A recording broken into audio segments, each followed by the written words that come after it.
Algebraniacs! Welcome to the Johnson-Kendall Video Hour! But it's not an hour.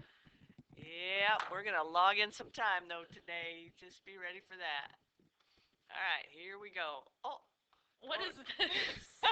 Says, go to the next page. I couldn't figure out. Oh, yeah, I remember now. Mrs. Kendro made these slides. I'm not as tech savvy as Miss Johnson. That's what happens with the older generation. We have a lot to learn. Okay, but we are going to give you guys a lot to learn here too. Go, all right, we're going to talk about exponential and logarithmic equations. So we're going to be solving these. Here are a couple steps. First, we need to convert into the log form. What are the two forms again? Tell me. Exponential. Okay, and what does that look like? That's just got a variable for our exponent. And then the other one is log form. What does that look like? That Log b to the y equals x. Okay. All right, so we got those written down. So now, and then we're going to use our change of base formula. That's a nice little shortcut to help us out here. All right, so solve 2 to the 3x equals 172. So we've got this 2 to the 3x, x like our b and x up above, and 172 is our y. All right, so we'll do this log part. So log to the base 2, and then y is 172 equals 3x. So you're just switching between the two forms. Right, we haven't solved anything yet. Now, change of base. Remember, you take the base of 2 and write log 2, or sorry, 172. And then you put that over log of 2. And the point of doing that is so we get base 10 so we can use calculator. Right. When you see no little base number there, it's in base 10. Okay. So how do you type that in? So we're just going to say log 172 divided by log of 2. Okay, and let me get my calculator. When we do that, we get something like this. Should I round that? No. Don't round to the very end. So Okay. you keep that whole decimal in your calculator. And then we want to get x alone. Divide by 3. Divide by 3 on both sides. This is the time when we want to round. And we should get something like this. Right on. So don't round to the last step. I was kind of wondering, can you check your answers with these? Sure. Put that 24754 back in for x. Now, because we rounded, it might be off by a tiny bit. But it should be pretty close Yeah, to 170. like 171.9 or Right. something. I also wanted to ask, I don't think the textbook teaches it this way. So what does the textbook do? Right, yeah. Let's show another way to do this. I'm just going to erase over here just so I've got some room. All right. Okay, so what would the book do? The book says to take the log of each side. So we start out by saying log 2, yep, and then log of 172. And then move that out front. Using power property. Yep. And then divide to get the 3x alone. Isn't that what we did anyway? Yep, we kind of got the same thing. So you can choose whatever method you want.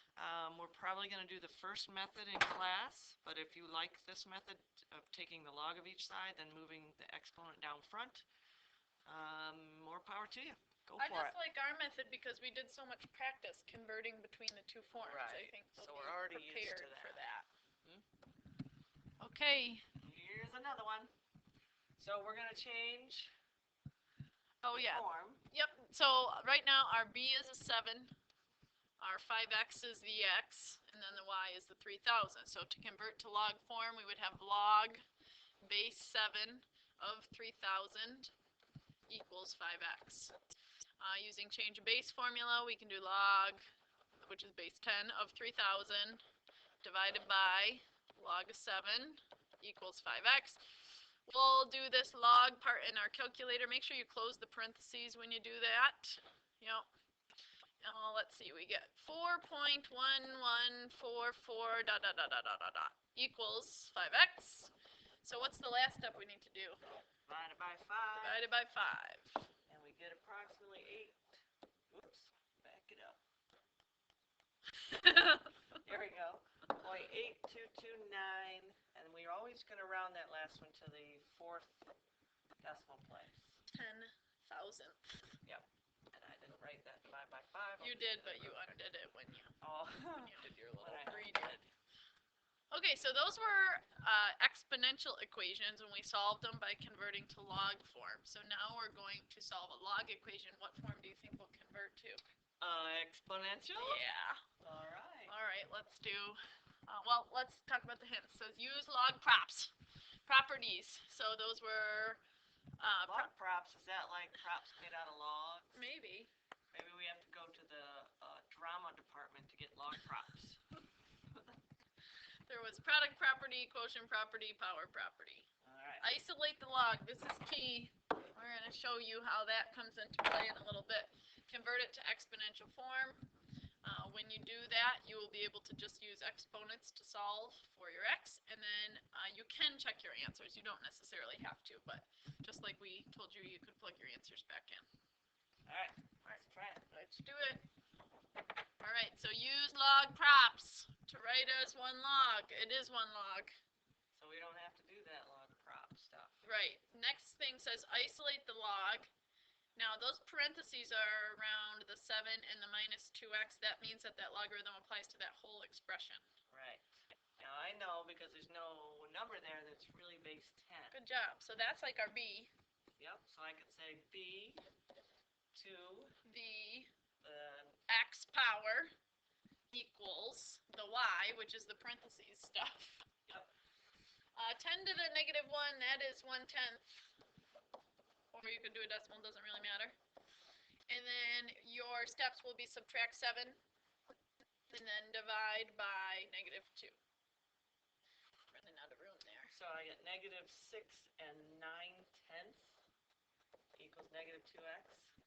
Now at this point, put them into decimals probably? Yeah, that would be fine. So we just put it to a decimal there. So next step would be divide by negative 2. And, oh, let me see, positive 3, and then half of 9 would be 4/5, so 4/5. Nice. Good mental math skills. Thank you very much. Now, it said we could check, so what you would do, you are able to check this because this is base 10. So I would kind of, in the calculator, do negative 2 times 3.45, then do 7 minus that, then do log of that, and you should get negative 1. Good. And that should be pretty exact, right? Yes. Because we didn't do much rounding. Yeah, there wasn't any rounding for this one, so that's good. Okay. It says use log properties to write it as a single logarithm. I only see the word logarithm once, so I think we're good. Yeah, and there's no parentheses, so this we gotta isolate the log for sure. So what do you mean by that? Means the part that has the log with it is kind of stuck to it like glue, so we got to get rid of everything else. That plus 1 goes to the other side. Okay. Just like a regular equation. So log. So log 3x is kind of like your x that you usually have to get alone. So base 10, so 10 to the 4th. Okay, so I'm doing 10 to the 4th equals 3x. That's 1 with 4 zeros. Yeah, right? 10,000 equals 3x. Divide by 3. Alright, so I'm dividing by 3. That's going to be lots of 3's. 4 Yeah. 3's and then 4 4 more 3's. That's x, and that's rounded. All right. So you could check it. You got to use the right order of operations, though. You'd have to do 3 times that, then take the log, then add 1, And it should be 5. Good. All right, let's do some more. These are kind of fun Yeah. once you get used to how to set them up. All right, log props. Okay, we got a minus in there. That means quotient. Okay, so that, what about this guy? That's an exponent we got to put out with the x. All right, so writing as a single logarithm, we would have x squared, but then we have to divide by. The minus turns into the divide line. You could think of it that way. Yep. So that's a single logarithm, base 10. So 10 to the 2 equals. Okay, and then can I square root right now? No, we got to isolate. Anything you want to get to solve for, you have to isolate. I better square this first. 100 times 3. Times 3, so 300. 300 equals x squared. Now you can square root. You're going to scare both sides? No. So we're not scaring both sides, we're actually square rooting both sides. So, Do we need plus or minus? no, you're not really ever taking a log of a negative, so we're never going to use the negative All in right. the problem. So square root of 300 You got to is break not. that up. Yeah. Okay. So 100 times 3, would that be? That's got to be the that's biggest. 10 root 3. Right. Um, would we accept the decimal, you think? Um, yeah, It's not as just good. follow the directions. If it says exact, use the radical. If it says round, then round. Sounds simple enough. You mean we should read directions? Read them and follow them. Okay, I see a plus sign. I see powers out front. We got a few things to change here. So take the 3, put it with the x, and make it 1 log, and then x3. Okay, now we have a plus sign. That means multiplication. So write the word log once, and then it's x3 times 2, so 2x cubed.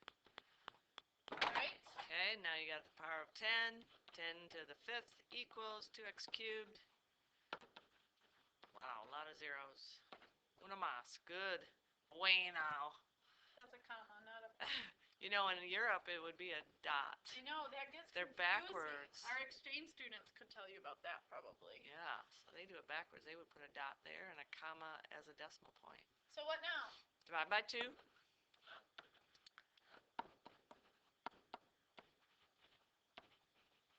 Good. And then cube root that. Ooh, 1,000 I know is 10 times 10 times 10. okay, so So we maybe. could start with that. Cube root of 1,000 and then cube root of 50. So that's 10 cube root 50. Any cube roots in 50? Let me think. That's 5 times 10. 10. Nope. No, it'd have to be a 27 or an 8, and neither of those work. All right, so that is it for the exacto mundo answer. So let's summarize. So when we had log equations, we converted to, Exponents. and when we had exponential equations, we converted to Logs. And we had to use some of the log props. log props. All right. Hey, Ta-ta for now. see you guys.